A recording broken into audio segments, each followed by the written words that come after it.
হৃদি comp গৈল লৰি কংসৰ আগত পৰি কান্দিল অন্ত শোকে মোক কি।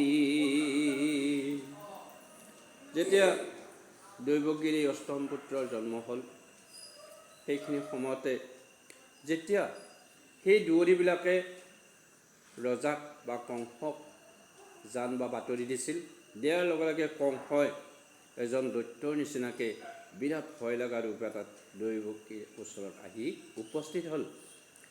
আৰু দৈৱকীয়ে কংসৰ সেই দৈত্যৰ ৰূপ দেখা পাই তেওঁ হৃদয় কঁপি গৈছে।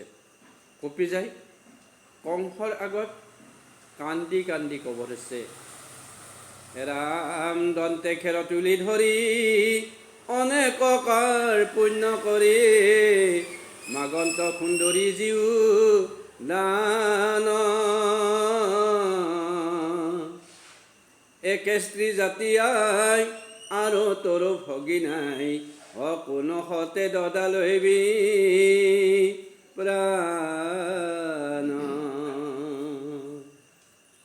কংসৰ ভৰিত পৰি তেতিয়া দৈৱকীয়ে কান্দি কান্দি কৈছে, হে দাদা, মই জাতিক তিৰোতা আৰু তোৰ নিজৰ ভগিনী বা ভনী, যে তোৰ নিজৰ ভনী, গতিকে তইনো তোৰ নিজৰ ভনীয়েৰক কেনেকৈ মাৰিম বুলি ভাবি ইয়াতে আহিছ।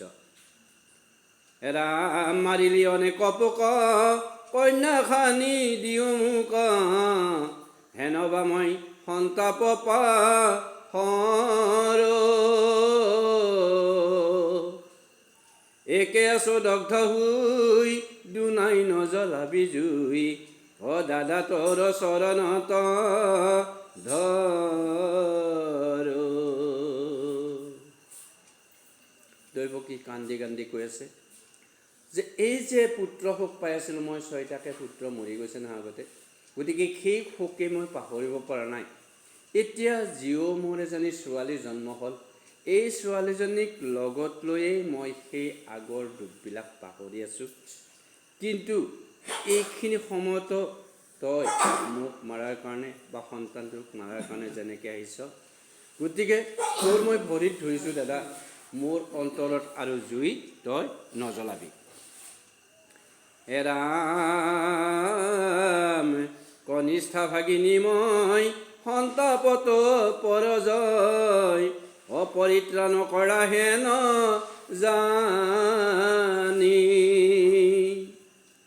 নৰখিবা কুখিয়তী মাগো অঞ্চল পাতি দিও আন্ত পোষা জিও খানি। কংসক কৈছে, হে দাদা, তোমাৰ মই কনিষ্ঠ ভনী, কনিষ্ঠ মানে সৰু, যে সৰু ভনীয়েৰা, এই সৰু ভনীয়েৰাই মই ইমান দুখত আছোঁ এতিয়া, গতিকে এই দুখৰ পৰা তুমি মোক পৰিত্ৰাণহে কৰিব লাগে। তুমি আৰু ইয়াতে কি কৰিব আহিছা, যে মোক মাৰাৰ কাৰণে আহিছা। আৰু সেইকাৰণে তোমাক কৈছোঁ, তুমি যদি মোক মাৰা তেতিয়াহ'লে তোমাৰ কুখ্যাতি এই জগত যিমান দিন থাকিব সিমান দিনলৈকে থাকি যাব। ৰাম এই বুলি বৰ নাৰী কন্যাক সাৱতী ধৰি অকান্দন্তে আচন্ত দীৰ্ঘ ৰাৱে ক্ৰোধে অতি কহৰাই দশন কামুৰি খাই দৈৱকীক চকু পকাই চাৱে।